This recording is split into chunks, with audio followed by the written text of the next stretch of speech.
Problem किसी को। तो जनाब सॉल्ट्स की डेफिनेशन के एनायनिक कंपाउंड विच इज़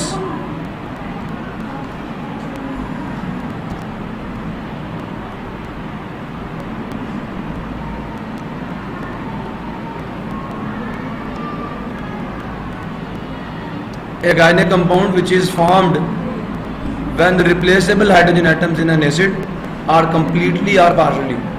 क्या एक ऐसा आयनिक कंपाउंड जो बनता है, कब बनता है? when replaceable, समझ आ गया, replaceable hydrogen atoms in an acid are completely or partially replaced by metal atoms। तो आपने क्या करना है, आपके पास जो एसिड है, कल भी मैंने बताया था शुरू में जब मैंने स्टार्ट लिया था, तो मैंने यहाँ आपको बताया था कि अगर मैं H की जगह पे सोडियम लगा दूं तो ये साल्ट बन जाएगा और हाइड्रोजन गैस बाहर निकल जाएगी। याद आया नहीं यार? तो यही मैं यहाँ पे कह रहा हूँ कि ये आपके ऐसे आयनिक कंपाउंड्स हैं जो किसी भी एसिड में मौजूद, जो आपके आयनाइजेबल हाइड्रोजन एटम्स हैं, ठीक है, एक एसिड में, उनको मुकम्मल तौर पर या जुज़वी तौर पर। अब जैसे आपके पास सल्फ्यूरिक एसिड है, उसमें हाइड्रोजन एटम्स की तादाद कितनी है? 2। अगर आप उनमें से सिर्फ एक को रिप्लेस करें और एक को रहने दें तो पार्शली किया ना, कम्प्लीटली तो नहीं किया, तो बेटा उससे भी आपको एक सॉल्ट मिलेगा, ठीक है। तो इसलिए मैंने पार्शली और कम्प्लीटली लिखा। फिर सुन लें, an ionic compound which is formed when replaceable hydrogen atoms in an acid are completely or partially replaced by metal atoms is called salt. या an ionic compound which is formed by complete or partial replacement. क्या होगा? या तो मुकम्मल तौर पे आप hydrogen को निकाल देंगे या जुज़वी तौर पर कुछ हिस्सा निकाल देंगे, ठीक है। रिप्लेसमेंट होगी हाइड्रोजन एटम्स की इन एन एसिड, ठीक है। सुन रहे हो? किससे होगी? By metal atoms, by is called salt. An ionic compound which is formed by the complete और partial replacement of replaceable hydrogen atoms in an acid by metal atoms is called salt. Problem किसी को? सो जनाब जैसे ही देखें, आपका carbonic acid है, तो इससे अगर सोडियम एक हाइड्रोजन को निकाले तो सोडियम हाइड्रोजन कार्बोनेट बनेगा, 7 हाइड्रोजन निकलेगी, तो इसमें एक हाइड्रोजन रह गया ना, तो पार्शियल रिप्लेसमेंट है। कंप्लीट रिप्लेसमेंट में क्या होगा? दोनों निकल जाएंगे, वो भी सॉल्ट होगा, वो भी सॉल्ट होगा। बात समझ आ गई? अब इसे देखें, आपको मैंने शुरू में एसिड्स और बेसिस की प्रॉपर्टीज पढ़ाई थी और मैंने आपको बताया था कि जब भी एक एसिड किसी बेस से मिलेगा तो कितनी चीज़ें बनेंगी? 2 चीज़ें। कौन कौन सी? सॉल्ट और वाटर। और एसिड और बेस की जो एसिडिक प्रॉपर्टीज़ हैं और बेसिक, अच्छा मुझे ये बताओ, जो बेसिक प्रॉपर्टीज़ हैं उनका रिस्पॉन्सिबल कौन है? OH। और एसिडिक का H। रिएक्शन जब होगा H OH से मिल जाएगा और पानी बन जाएगा। पानी तो न्यूट्रल होता है, तो ना एसिड की प्रॉपर्टीज बाकी रही और ना, इसे कहते हैं न्यूट्रलाइजेशन रिएक्शन, ठीक है। जब ये दोनों मिलेंगे तो उसके नतीजे में क्या होगा? एसिड का एसिडिक रेडिकल और बेस का मेटल एटम आपस में मिलकर क्या बना देंगे? सॉल्ट। समझ आ गया? और एसिड का H पॉजिटिव और बेस का OH नेगेटिव आपस में मिलके आपको क्या बना देंगे? वाटर। ना रहा एसिड, ना रही बेस, ना रहा H पॉजिटिव, ना रहा OH नेगेटिव, दोनों मिले एक दूसरे के असर को ख़त्म कर दिया। This sort of reaction is called neutralization reaction. जनाब सॉल्ट्स की डेफिनेशन आपने कर ली है, ये भी देख लिया सॉल्ट कैसे बनता है, न्यूट्रलाइजेशन रिएक्शन के नतीजे में बनता है। सॉल्ट का नाम कैसे लिखते हैं तो बच्चे याद रखिएगा, अगर मैं पीछे वाली स्लाइड पे आपको लेके जाऊं तो कैसे बना सॉल्ट? एसिड का एसिडिक रेडिकल ऐसे ही है और बेस का मेटल एटम। इसकी एसिडिक प्रॉपर्टीज किसकी वजह से थी? H पॉजिटिव की वजह से थी। और इसकी बेसिक प्रॉपर्टीज किसकी वजह से थी? OH नेगेटिव की वजह से थी। इनको छोड़ के बेस का मेटल पार्ट, ठीक है, और एसिड का एसिडिक रेडिकल आपस में मिलते हैं, सॉल्ट बन जाते हैं। ये H पॉजिटिव और OH नेगेटिव मिलते हैं, क्या बन जाता है? वाटर बन जाता है। समझ आ गया?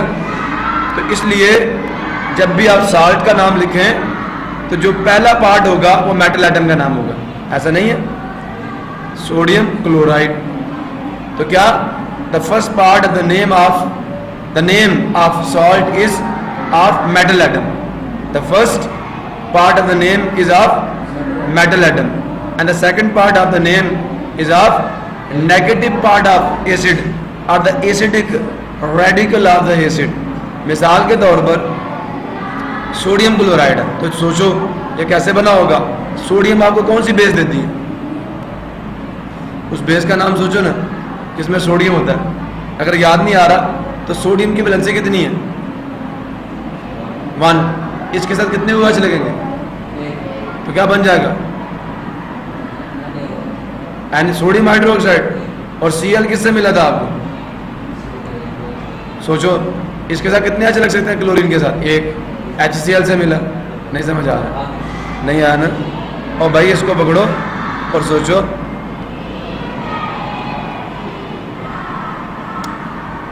सोडियम के साथ OH लगा लो, NaOH बन गया, ठीक है।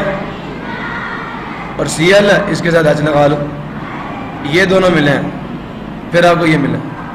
ये वाला पार्ट किससे मिला, क्लोरीन से, ये दोनों मिले, क्या बन गया water.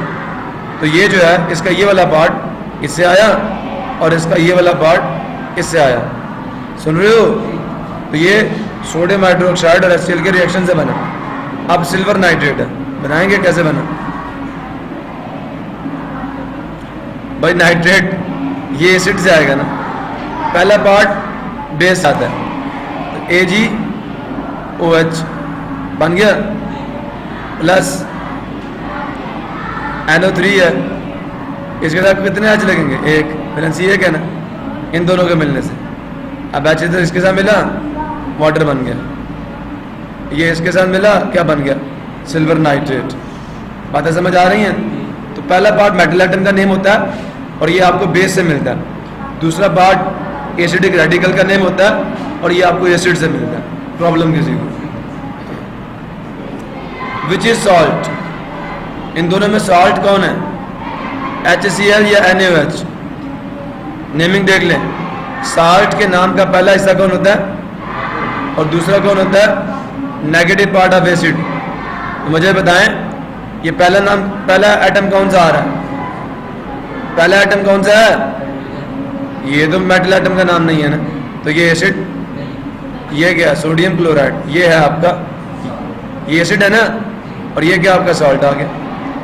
Which acid forms this, किस एसिड से ये बना है। तो एसिड का पता करना तो ये पार्ट बताएगा दूसरा वाला। NO3 किससे आया होगा, सोचो जी, आप बताएं। HNO3 बोलो ना, सही बोल रही हो, किससे, नाइट्रिक एसिड से।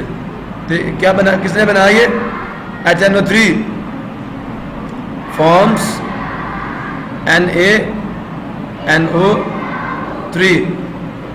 विच एसिड फॉर्म्स दिस, तो ये SO4 किससे आता है, हाँ H2SO4 से आता है ना। इस सल्फेट रेडिकल की वैलेंसी कितनी है, 2 है, तो फॉर्म्स कैल्शियम की 2 है ना, इसकी भी 2 से कैंसिल, तो CaSO4। क्लियर हुआ। हाइड्रोक्लोरिक एसिड आपको कौन सा पार्ट देगा, क्लोराइड। और इससे कौन कौन से साल्ट बन सकते हैं, सोडियम लगाओ सोडियम क्लोराइड, पोटाशियम लगाओ पोटाशियम क्लोराइड, कैल्शियम लगाओ कैल्शियम क्लोराइड, बने नहीं बने। तो ये सॉल्ट्स ये देगा। नाइट्रिक एसिड है तो जो अपना ये इसका एसिडिक रेडिकल है वो NO3 है, वैलेंसी इसकी 1 है। यहाँ सोडियम लगाओगे सोडियम नाइट्रेट, पोटाशियम लगाओगे पोटाशियम नाइट्रेट, कैल्शियम लगाओगे तो कैल्शियम की वैलेंसी कितनी है 2, नाइट्रेट की कितनी है 1। तो इस होल के गिर्द ब्रैकेट लगा के यहाँ पे 2 लगाना पड़ेगा, ये ठीक है। सल्फ्यूरिक एसिड है तो ये देगा, अब इसकी वैलेंसी में 2 है, सोडियम लगाओगे तो Na, अब देखिए सोडियम की वैलेंसी कितनी है 1 और सल्फेट की कितनी है 2, ये 2 यहाँ आ जाएगा और 1 तो हम डालते नहीं Na। अब इसी तरह पोटाशियम की भी 1 है तो K2SO4 ये भी आ जाएगा। कैल्शियम की 2 है और 2 से 2 क्या हो जाएगा, कैंसिल हो जाएगा। ये दें फास्फोरिक एसिड है तो फास्फेट जो है PO4 इसकी वैलेंसी है -3, इसका आप सोडियम से करवाते हैं तो 3 यहाँ पे Na3PO 4 बोल रहे हो, सुन रहे हो, बोल तो नहीं रहे तुम लोग। फिर उसके बाद पोटाशियम के साथ करोगे तो उसकी भी 1 है, K3PO4। कैल्शियम के साथ करोगे, कैल्शियम की वैलेंसी 2 है, PO4 की 3 है। अब ये 3 यहाँ आएगा और ये 2 ब्रैकेट लग के यहाँ आएगा। चक्कर नजर आ रहा आपको? गुड, बुक पे भी दिखा देता हूँ आपको, वहाँ में ना कहना दिखा नहीं।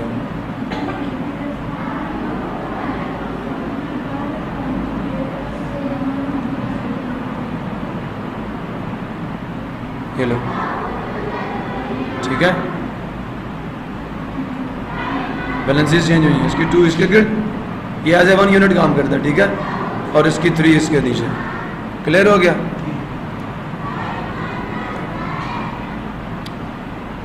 Chemical properties of acids, acids की केमिकल प्रॉपर्टीज की एक स्लाइड जो मैंने आपको शुरू में पढ़ाई थी, याद है?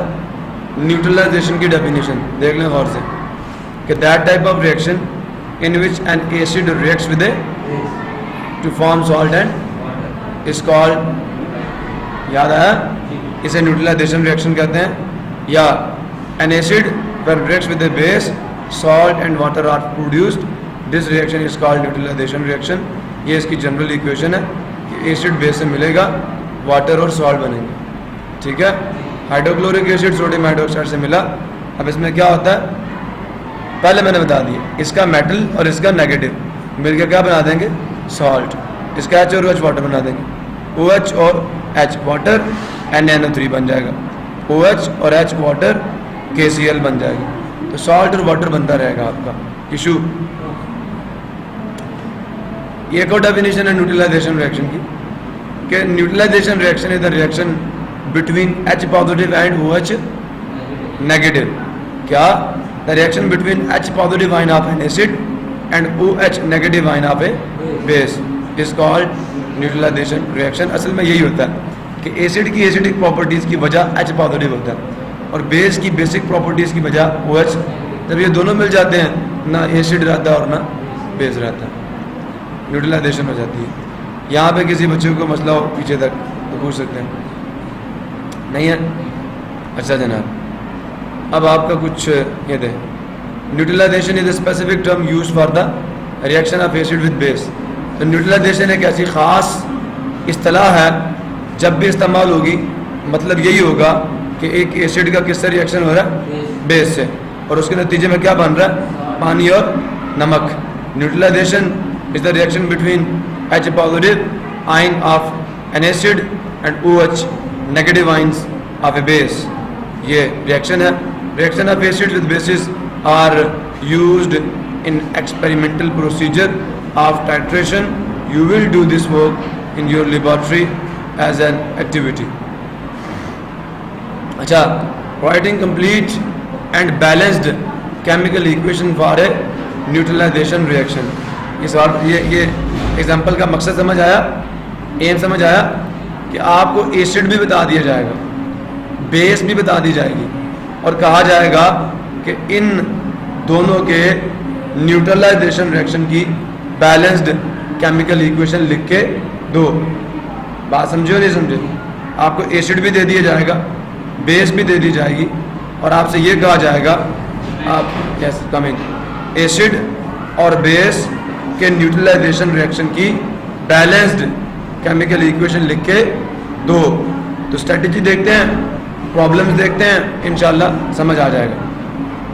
सोडा ऐश, दो भी सोडा भी कहते हैं, कल बताता है, Na2CO3। केमिस्ट्री बहुत आसान है अगर आप पढ़ेंगे तो। Soda ash Na2CO3 is used to make glass. ये क्या बनाने में इस्तेमाल होता है, शीशा। कैसे?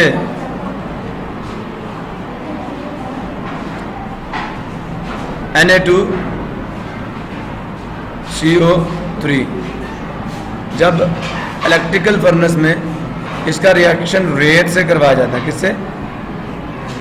तो सिलिकॉन कार्बन को रिप्लेस करता है और कार्बन किसको रिप्लेस करता है, तो क्या बन जाएगा, Na2SiO3 और साथ क्या बन जाएगी, CO2। बेटा ये है कार्बन डाइऑक्साइड और ये है ग्लास, शीशा। समझ आ गया। और इसको कहते हैं सोडियम सिलिकेट, इसे कहते हैं सोडियम कार्बोनेट, ये तो पता ना आपको, समझ आया। तो शीशा बनाने में इस्तेमाल होता है। इट कैन बी मेड, हम इसे बना सकते हैं, किसे, इसे बाय द रिएक्शन ऑफ कौन सा एसिड, कार्बोनिक एसिड। फार्मूला पता है ना। अब ये माइंड में रखो, हो सकता है आपको फार्मूला ना दें कभी कभी, तो खुद लिखना आना चाहिए। Carbonic acid and sodium hydro oxide, क्या कहा जा रहा है कि अगर इन दोनों का आपस में रिएक्शन करवाओगे, किसका, इसका और, तो उसके नतीजे में आपको क्या मिलेगा, शीशा नहीं, सोडियम कार्बोनेट, और इससे शीशा बनेगा, धोबी सोडा, ठीक है। Write complete and balanced chemical equation for this neutralization reaction. क्यों कहा न्यूट्रलाइजेशन, क्योंकि ये बेस है और ये क्या, एसिड, इन दोनों के मिलने से आपको सॉल्ट और वाटर मिलेगा, और यही न्यूट्रलाइजेशन रिएक्शन। समझ आया।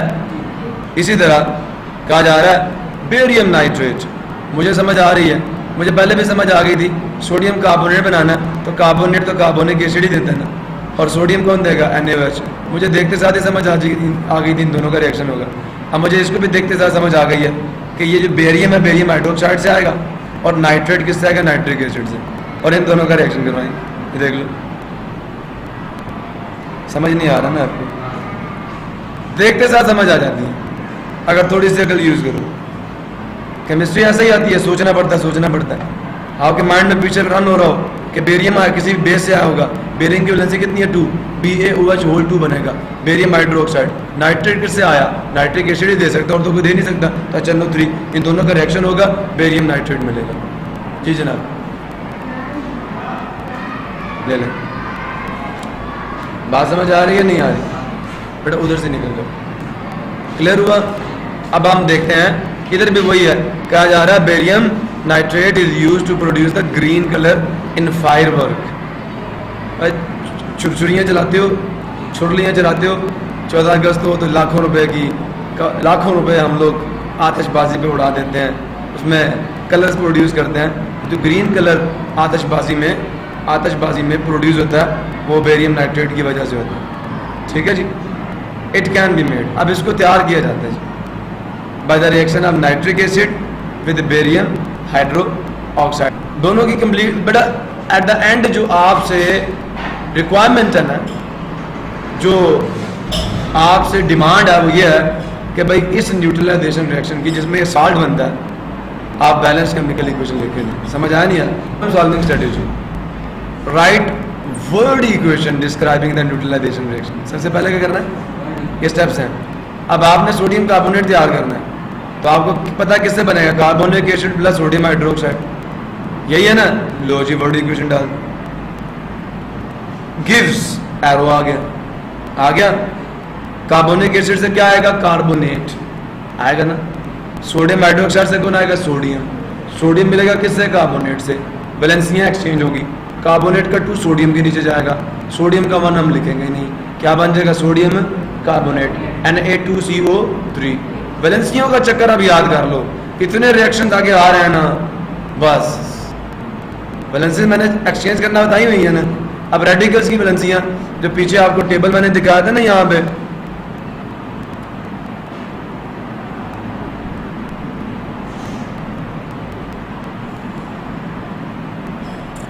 पे नहीं, स्लाइड्स पे है वो टेबल, स्लाइड्स पे है।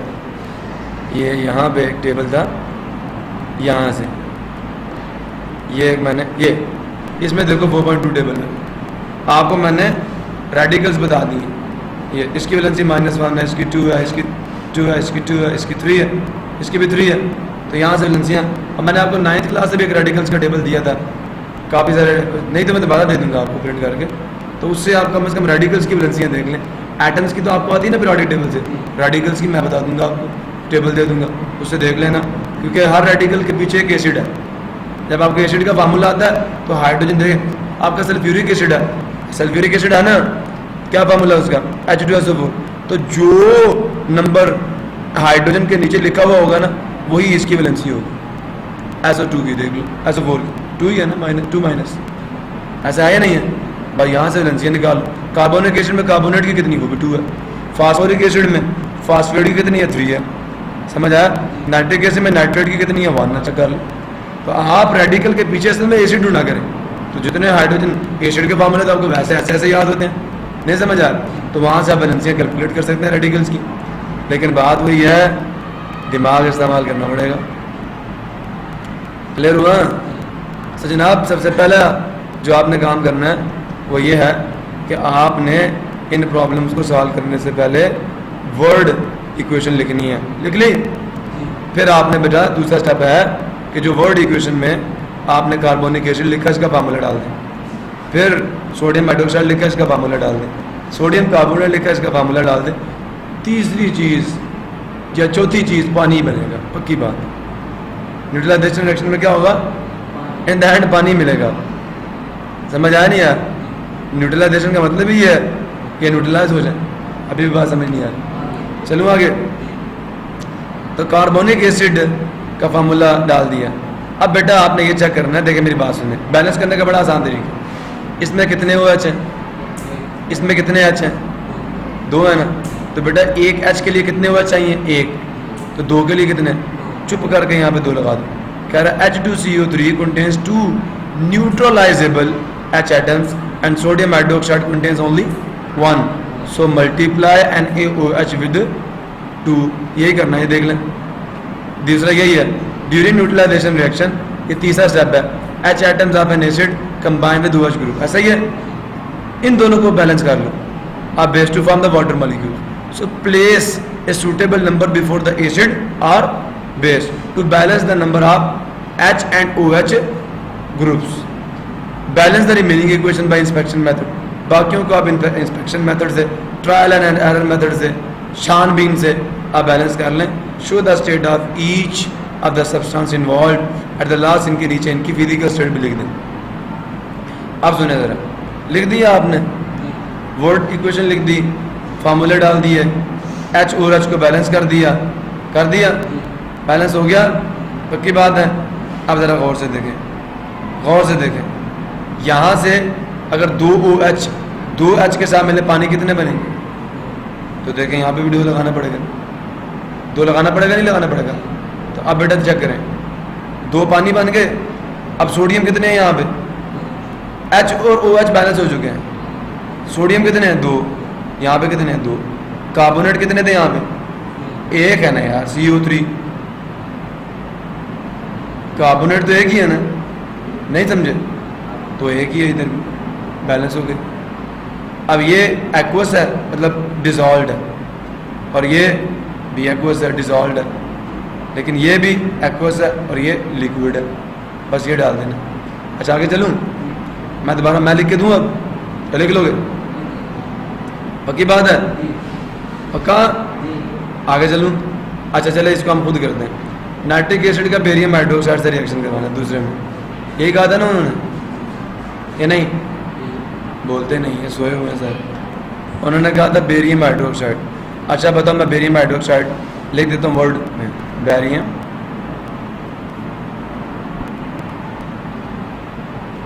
हाइड्रो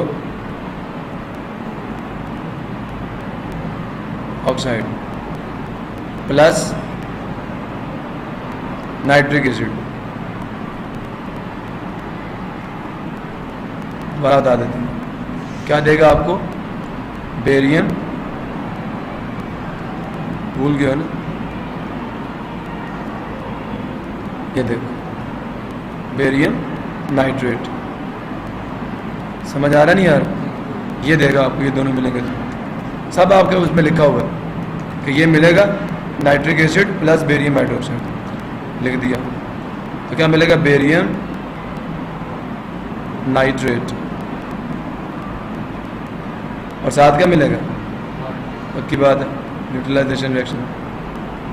इसका फार्मूला क्या? बेरियम, चले साथ OH डाल दो। बताएं बेरियम की वैलेंसी कितनी है? दूसरे ग्रुप में 2 और इसकी 1 है, तो इस होल के कितना आ जाएगा? खुद लिखें। नाइट्रिक एसिड आपको पता क्या आता है? HNO3। अच्छा बात गौर से सुने, हाइड्रोक्साइड कितने हैं? तो हाइड्रोजन कितने होने चाहिए? 2। समझ आ गया? तो पानी कितने बन जाएंगे? ऑटोमेटिकली लिख दिया ना, ठीक है? प्लस यहाँ पे बेरियम नाइट्रेट है, Ba नाइट्रेट आ जाएगा, NO3। अब बताएं बेरियम की वैलेंसी कितनी है? तो इस नाइट्रेट की कितनी है? 1 है ना, नीचे 1, तो 1 तो हम डालेंगे नहीं, यहाँ पे 2 आ जाएगा। अब बेटा गौर से सुने, हाइड्रोजन 2 थे चले गए, नाइट्रेट पूरे को पकड़ो, पूरे को कितने हैं? ये भी 1 है, और भाई ये 2 भी, ये 2 अगर इसके साथ है तो इसके साथ भी है ना, ये कितने हैं? 2, तो 2 आ गए ना। बेरियम कितने थे? तो यहाँ पे भी कितने? आपके H और OH बैलेंस हो चुके हैं, अब इनको करना था, तो ये कितने थे? 2, ये कितना था? 1, तो 1 ही है और ये 2 ही है, इक्वेशन बैलेंस्ड है। बस वो जो उन्होंने 4 स्टेप लिखे ना नीचे, और मैंने सारे एक में पूरे कर दिए। बैलेंस इक्वेशन नहीं चाहिए थी ना, मैं क्यों करूँ सारे स्टेप पे, जब मेरे दिमाग में बात आ रही है। अब फिर देखें बैलेंसिंग की, बैलेंस करेंगे H और OH को 2 से मल्टीप्लाई करके, किया ना, eight the last inspection method से बैलेंसिंग करेंगे। उसके बाद जनाब अखीर पे उन्होंने यही कहना है, ये भी एक्वस है, ये भी एक्वस है, ये भी एक्वस है, और ये लिक्विड है। बस लो जनाब, आपका न्यूट्रलाइजेशन रिएक्शन हो गया। अब आपके सेल्फ असेसमेंट एक्सरसाइज है, समझ आ रही है आपको? कहता है hydroxide such as magnesium hydroxide called milk magnesia is used as antacid, मैदे की तेजाबियत को ख़त्म करने के लिए इस्तेमाल होता है। It neutralizes excess stomach acid, ये मैदे में मौजूद जो ज़ायद मकदार होती है, जो फालतू HCl होता है, ये उसको न्यूट्रलाइज कर देता है कि मैदे के अंदर जख्म ना करे। ठीक है, write complete balanced chemical equation for this neutralization reaction. बेटा अब मेरी बात कान खोल के सुनना, एक बड़ा मज़ेदार क्वेश्चन बता रहा हूँ। पहली बात तो आपसे आपके पेपर में ये पूछेंगे, व्हाट इज स्टोमिक एसिडिटी? समझ आ गया? ठीक है, या you went to a doctor, he suggested you the stomach, या he diagnosed that you are suffering from stomach acidity, बात समझ आ गई? ठीक है, and he suggested you milk of magnesia for as a cure, समझ आ गया? केस दे दिया। अब आपसे पूछता गया डिफाइन स्टोमिक एसिडिटी, पहला सवाल कर लेंगे, व्हाट इज स्टोमिक एसिडिटी कर लेंगे ना।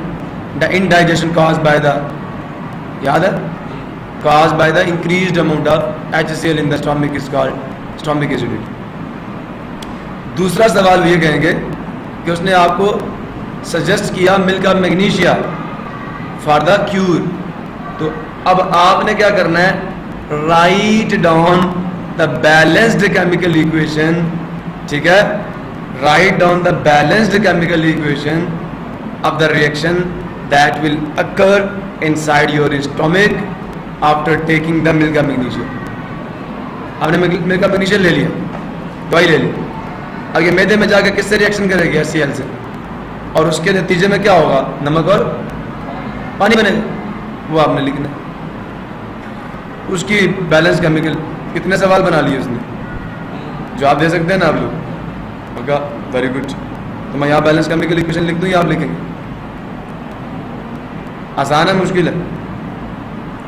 आप मेरे मुंह को देखेंगे, अगर आप लिख देना तो कसम से आप जितना अच्छा है कोई नहीं। देखें इधर सोल्यूशन, अब ज़्यादा खुश ना हो, इधर देखो। तो क्या जी, मैग्नीशियम हाइड्रोक्साइड, इसको मिलकर मैग्नीशिया कह रहा है। तो मैग्नीशियम ME है MA है?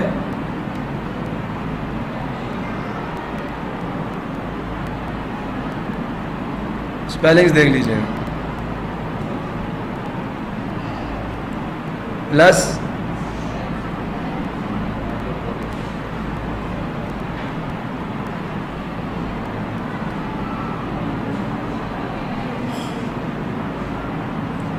क्या देगा?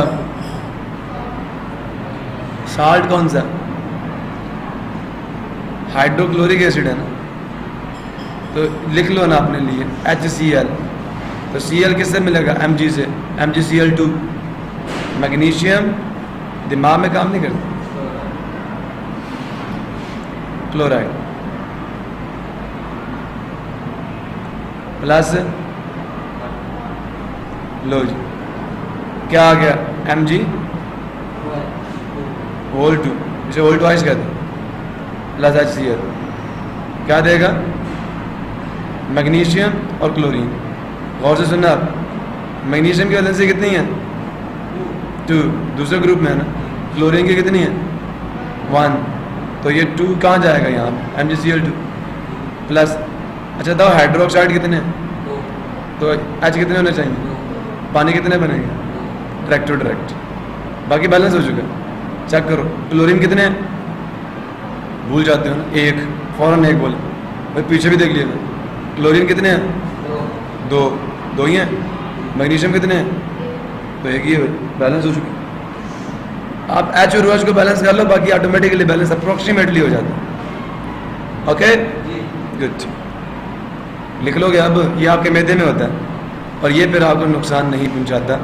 इसके नतीजे में आप कहते हैं ठंड पड़ गई, कहते हैं ना, because of this reaction you are saying, क्योंकि ये मुसलसल आपके मैदे की दीवारों को, अंदर जो वॉल्स हैं उनको डैमेज करता है और मैदे की वॉल्स को डिकम्पोज करके उसको भी हजम कर देता है। समझ आया? सो आगे चलते हैं जनाब। Hydrochloric acid and potassium hydroxide. लो जी, एक एसिड है एक बेस है, react to produce potassium chloride. ठीक है जी, राइट। KCl ही बनाएंगे ना यार, बोलते नहीं हो भाई। क्या बनाएंगे? KCl, K और Cl मिल जाएंगे, बाकी H और OH मिल जाएंगे। लिख लोगे अब? अच्छा, बैलेंस द फॉलोइंग न्यूट्रलाइजर। ये लो जी, रिएक्शन दे दिए बैलेंसिंग के, और इस तरह के सवाल पेपर में देते हैं। बैलेंसिंग करनी होती है, बच्चे सो रहे होते हैं। अच्छा बताओ, एक बात बताओ, हाइड्रोजन कितने हैं? हाइड्रोक्साइड कितने हैं? 2 ना कहना आप। तो यहाँ पे कितने लगाऊंगा? पानी के कितने बन जाएंगे? पक्की बात है, बाकी बैलेंस है सारा। जब यहाँ पे 2 लगा तो सोडियम 2 हो गए, पक्की बात है।